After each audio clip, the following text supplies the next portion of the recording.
ପାଟଣା କୁଣ୍ଡୁଳାରେ କରମ୍ ପରବ ପାଳିତ। କୁଡ଼ୁମି ଜାତିର ନୃତ୍ୟ ଗୀତ ନିୟମ ଏବଂ ଶୃଙ୍ଖଳାରୁ ଆରମ୍ଭ ହୁଏ ଲୋକ ସଂସ୍କୃତି ଏବଂ ଏହିସବୁ ତାଙ୍କ ଦୈନନ୍ଦିନ ଜୀବନରେ ପ୍ରତିଫଳିତ ହୋଇଥାଏ।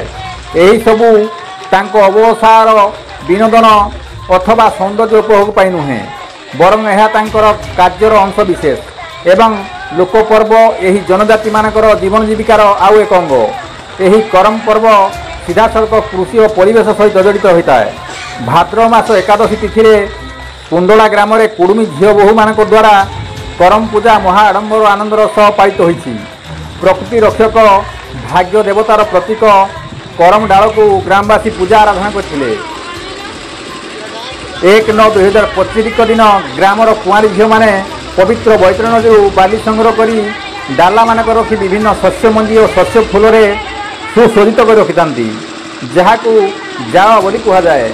କୁଆଁରୀ ଏବଂ ନବବଧୂମାନେ ବହୁ ସଂଖ୍ୟାରେ ଝିଙ୍ଗୁଅନ୍ ପେଣ୍ଡାଲରେ ଏକତ୍ରିତ ହୋଇ ଜାୱା ରଖି ରାତିସାରା ପାରମ୍ପରିକ ନାଚ ଗୀତରେ ପ୍ରକୃତିର ମଙ୍ଗଳ ନିମିତ୍ତ ନିଜକୁ ସମର୍ପିତ କରିଥିଲେ।